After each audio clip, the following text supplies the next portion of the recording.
2 matchs à jouer en championnat. Mais il y a encore de l'enjeu pour les Marseillais. Il faut qu'ils s'en convainquent, il faut qu'ils se bougent, il faut aussi qu'ils puisent dans leur dernière réserve pour aller chercher ces derniers points qui leur manquent pour ensuite tout simplement vivre une grande aventure la saison prochaine. Et Monsieur Layek qui donne le coup d'envoi donc de cette seconde période.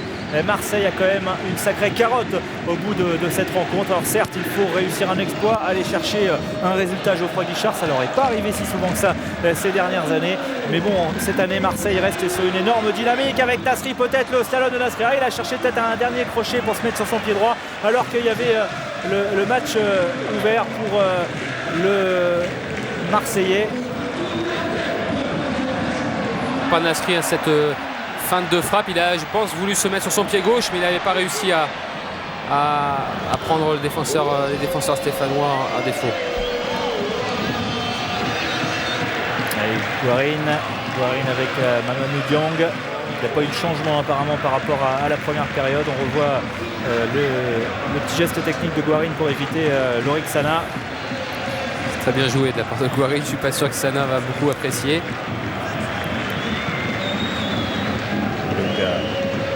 Feindouno, on retrouve le duel Feindouno-Bey. Et il est passé Pascal Feindouno, mais attention à la puissance d'Habib Bey. Voilà le défenseur et capitaine marseillais qui a bloqué Pascal Feindouno, le Guinéen, dans son couloir. Et en plus, il bénéficie de la touche, donc très très bon travail de la part de Bey.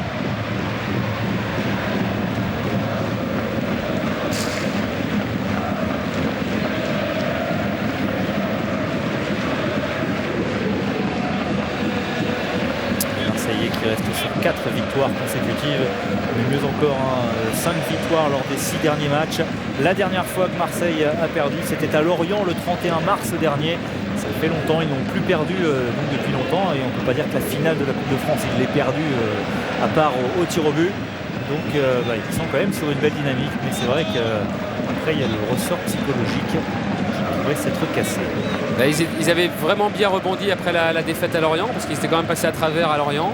Ils étaient passés à côté de leur match au Moustoir, et puis ils ont vraiment bien réagi. Ils ont réussi à rebondir là-dessus, et puis ils ont surtout eu le mérite de s'offrir une fin de saison canon, avec peut-être, on le saura dans une petite semaine, peut-être la Ligue des Champions de manière directe. Ce qui serait quand même un exploit vu le parcours assez irrégulier des Marseillais sur au moins les 2 premiers tiers de la saison. Et c'est vrai qu'il y a eu un bon début de la part des Marseillais, parce qu'il y avait un match nul à l'extérieur pour débuter, ensuite une série de 5 victoires pour les Marseillais. Donc là on se disait voilà, il y a un rival enfin cette année pour Lyon, et puis petit à petit les Marseillais ont lâché, parce qu'il y a eu une défaite à Nantes, et puis ensuite il y a eu ce fameux Marseille-Lyon qui a un peu cassé tout le monde le 29 octobre dernier, avec cette gifle reçue par les Marseillais au Vélodrome, 4-1, et ça a complètement stoppé la série, alors que Marseille était vraiment l'équipe qui semblait pouvoir gêner les Lyonnais, en tout cas en début de saison. Comme quoi, une saison, ça se joue à pas grand chose, il y a un match qui vous casse les pattes, derrière vous avez du mal, et ensuite vous êtes sur une superbe série. Vous revenez aux avant-postes du championnat. Avant, attention avec cette frappe là complètement manquée de la part de Guarin, avant peut-être d'avoir une dynamique cassée par une finale de Coupe de France.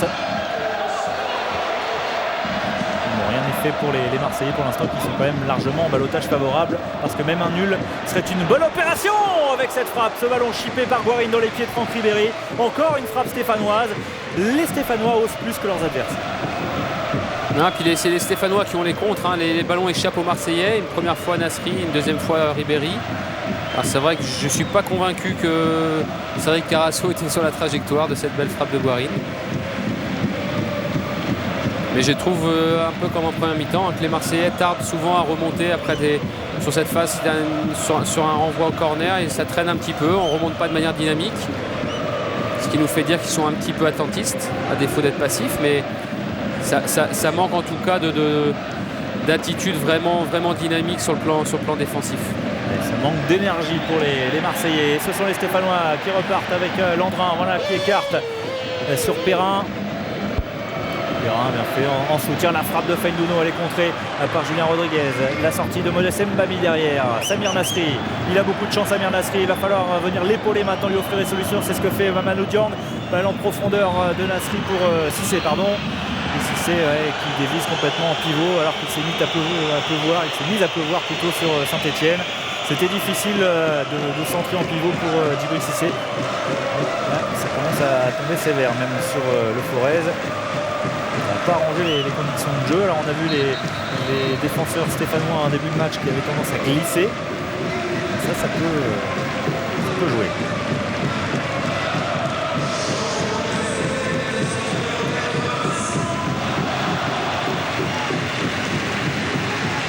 Avec un changement côté stéphanois, c'est tôt dans cette seconde période, la sortie de Vincent Ognon et l'entrée de Damien Perquis. C'est assez rare de voir un changement précoce d'un des défenseurs centraux. Certainement que Vincent Ognon doit être un peu blessé. Parce qu'il y a, de manière générale, on ne change pas les arrières centraux. C'est très très rare. Ouais, peut-être une petite alerte. On s'est dit on va réessayer en début de seconde période. Et puis Vincent Ognon, avec toute l'expérience qui le caractérise, qui veut dire bon, c'est bon, on va mieux arrêter comme ça. Et Nasri, voilà, il s'est battu pour aller chercher cette balle. Modeste Mbami, mais il s'est battu évidemment sur un plan défensif, vous l'avez vu, pour aller gratter ce ballon. Et si Samir Nasri est là pour gratter les ballons sur le plan défensif, le relais avec l'attaque va être délicat.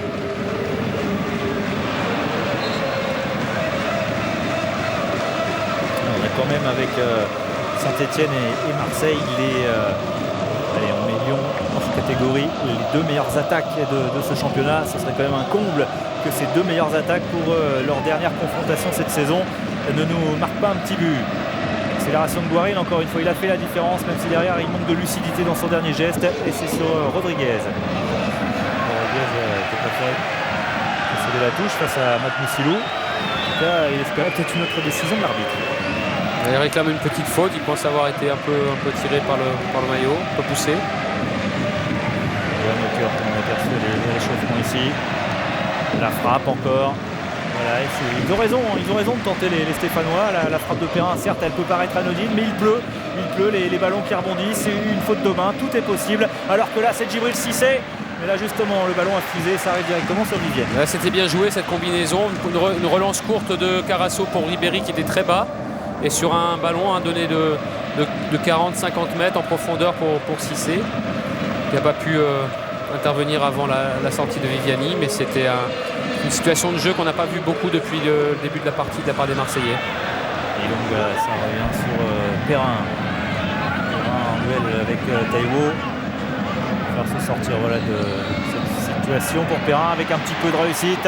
C'était revenu sur Ilan. Un bon retour de Sana qui était bien venu couvrir, bienvenu dans le dos d'Ilan pour lui intercepter le ballon. Et regardez où Ribéry est allé chercher cette balle. On a vu Nasri tout à l'heure le faire également. Nasri et Ribéry qui descendent très très bas pour essayer d'aller chercher les ballons. Ils sont devant Nyang et Cissé.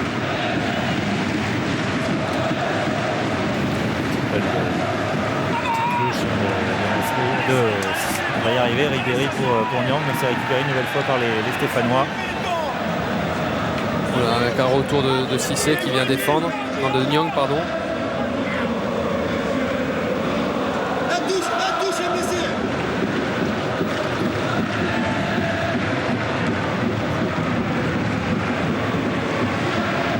Il y a des conditions de jeu qui deviennent difficiles.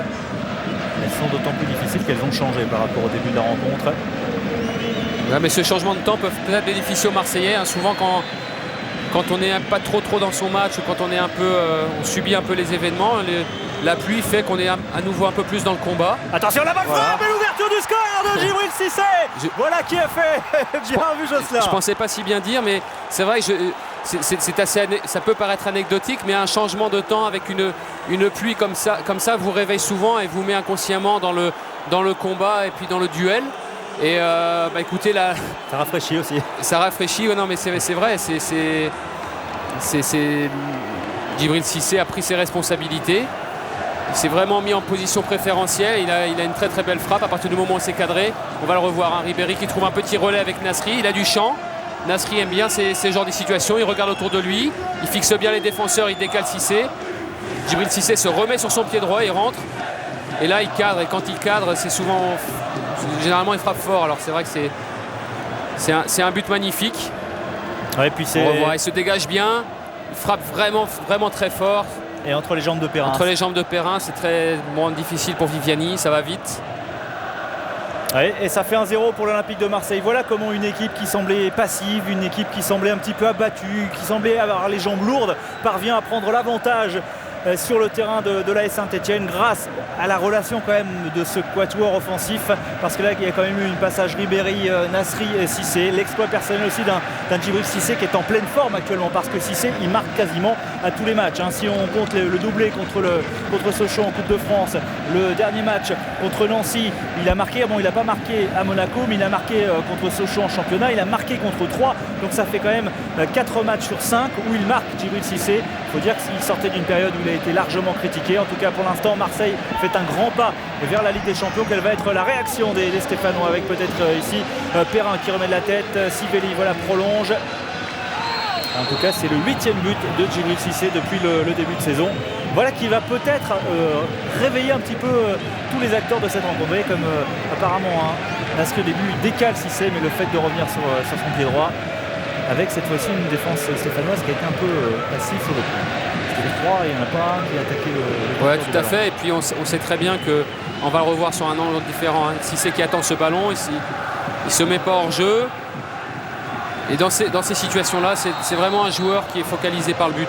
Et même en étant un petit peu excentré, même en étant à 20 mètres, c'est quelqu'un qui va toujours rechercher le but s'il en a la possibilité. Tout à l'heure, il avait choisi de frapper au but en arrêtant son ballon, en étant lui-même arrêté.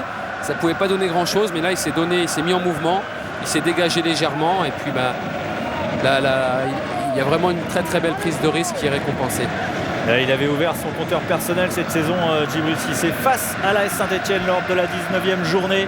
Et le voici qui marque à nouveau contre les Stéphanois. Et on vous le disait tout à l'heure, il aurait aimé être le héros de la Coupe de France. Il l'a été, mais le héros malheureux quelque part la semaine dernière. Il aimerait être peut-être le joueur qui qualifie Marseille en Ligue des Champions l'année prochaine. Et pour l'instant, eh bien, c'est bien parti avec cet avantage au score pour les Marseillais. Cissé, dont on ne sait toujours rien sur l'avenir, parce qu'on vous rappelle qu'il appartient à Liverpool et qu'il y a une option, mais encore faut-il la lever. Elle est haute, elle est très haute cette option. Mais c'est vrai qu'une place en Ligue des Champions permettrait peut-être d'avoir des finances un peu plus saines et peut-être d'avoir une enveloppe budgétaire un peu plus élevée.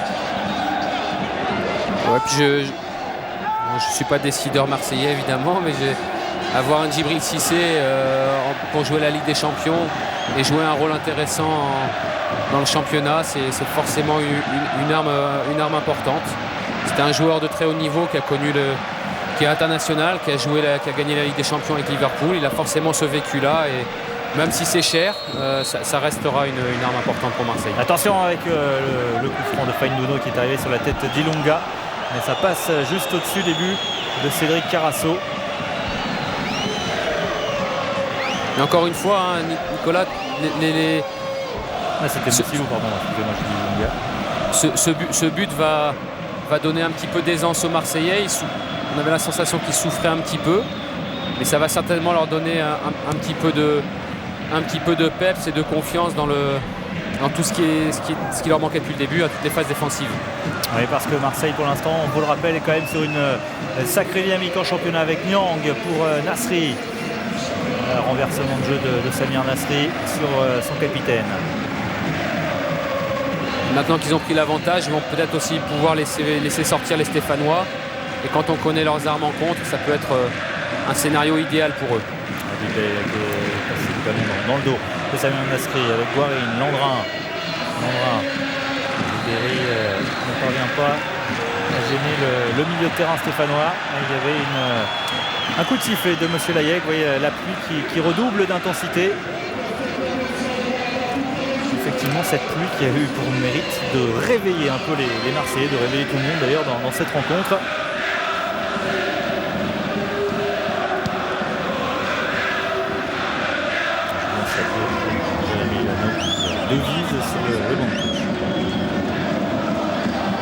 Difficile, hein, je pense, pour Julien Sablé de ne pas jouer ce gros match contre le club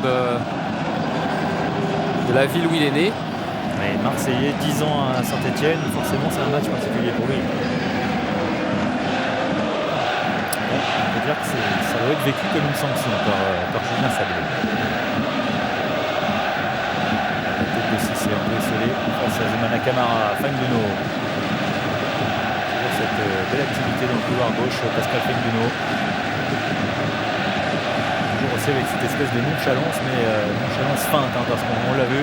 Lorsqu'il s'agit d'aller attaquer les ballons, il n'est pas le dernier. Ribéry, il est passé, Franck Ribéry. Voilà, c'est sur ce genre de geste technique qu'on peut déstabiliser une défense. Prolongé par Niang sur Cissé.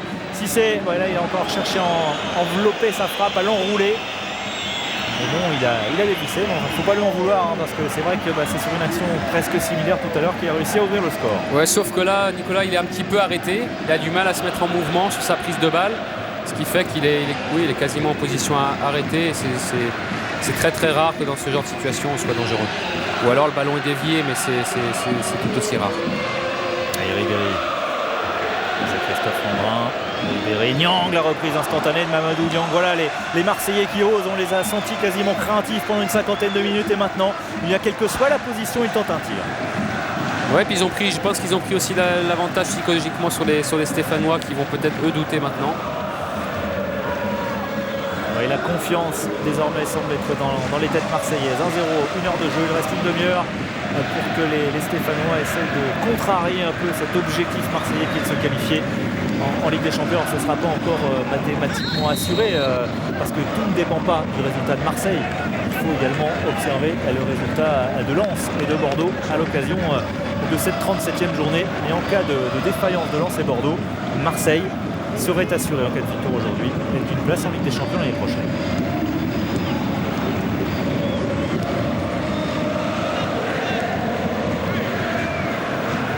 Il faudrait même que Lens ou Bordeaux, si Marseille gagne, il faut que Lens ou Bordeaux gagnent aussi pour continuer à maintenir le suspense. En cas de match nul des deux clubs précédemment cités, ça ne changerait rien. Marseille serait assuré d'un ticket en C1 et quoi qu'il arrive. S'ils vont chercher la victoire, on en est loin, il reste une demi-heure, mais s'ils vont chercher la C1, s'ils vont chercher la victoire, ils seront quasiment anciens parce que si c'est pas la deuxième, ce sera de toute façon la troisième place pour les Marseillais avec Modeste Mbami. Voilà, on récupère un peu plus de ballons maintenant également au milieu de terrain. Comme quoi une partie peut être complètement bouleversée en l'espace de quelques minutes.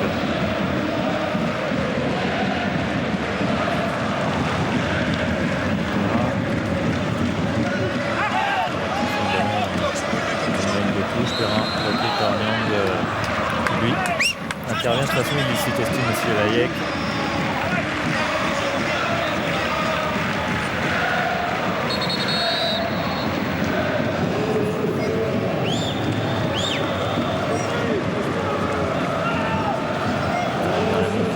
Là, ces joueurs.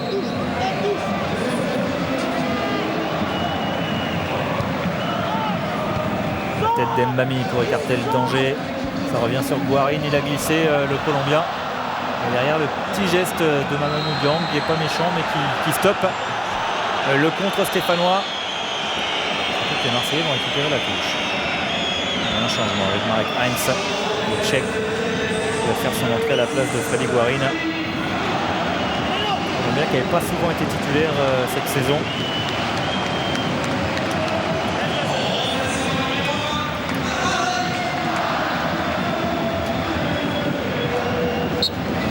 Avec Heinz qui va probablement prendre le côté gauche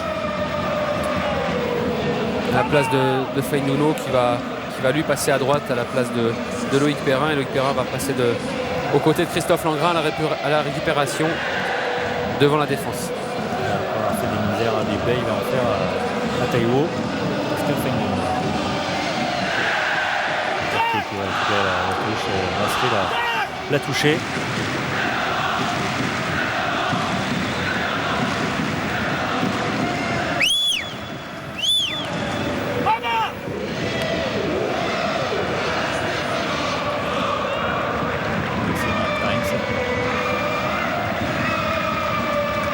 Bipey qui va le chercher tout de suite, qui veut lui montrer, c'est souvent un rapport de force psychologique, le défenseur veut montrer à son adversaire direct qui va être présent.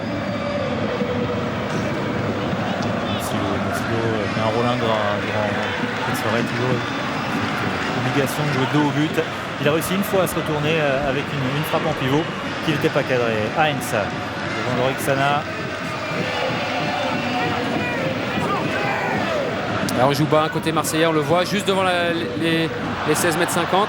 Et le ballon est récupéré par Mamadou Niang. On a entendu Albert Raymond qui criait sortez Niang face à camarade Niang. Il était un petit peu en train de s'excentrer et il a été battu physiquement par le capitaine stéphanois. Il y a peut-être mieux à faire, hein. Il y a peut-être un coup à 2 contre 3 à jouer avec Djibril Cissé sur le côté gauche. On voit Cissé qui fait l'effort. Hein. Oui, ça c'est Dabo. On a bien entendu Albert Raymond qui demandait absolument à son équipe de sortir parce que c'est vrai que c'est un réflexe malheureusement presque naturel parfois, c'est de reculer comme ça quand on est. De reculer, alors c'est vrai qu'ils peuvent prendre l'option de jouer assez bas pour jouer en contre, mais entre jouer bas et jouer juste à la limite des 16-50, c'est quand même prendre des risques. J'allais dire, rappelez-vous de la semaine dernière quand même. Parce que bon, nous, c'est sûr on s'en souvient, mais je pense que les joueurs s'en souviennent encore plus près de nous. Et Marseille n'est pas particulièrement, en tout cas sur les dernières semaines, une équipe qui est faite pour préserver le score. Alors certes, elle a des possibilités de contre, certes, elle pouvait miser sur ses possibilités face à Sochaux. Ça a marché 2 fois, mais à chaque fois, ils sont revenus dans la rencontre. Saint-Etienne n'est pas Sochaux. Enfin, quand même, c'est sûr qu'Albert Raymond, il doit être particulièrement lucide à ce sujet-là.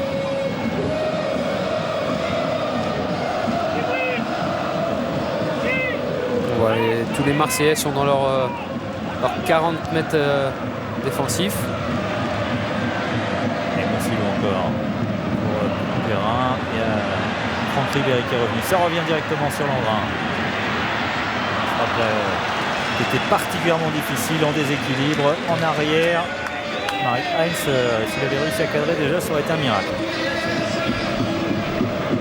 On va voir, on revoit Djibril Cissé qui se dégage bien, c'était le but de tout à l'heure.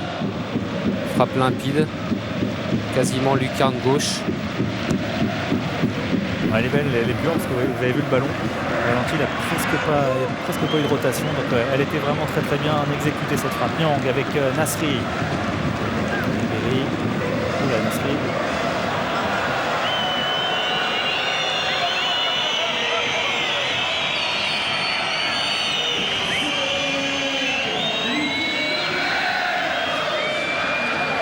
C'est Loïc Perrin qui a dû, on revoit, qui doit marcher dessus. Hein. Quand on a intercepté, qui doit marcher sur le pied, c'est assez douloureux.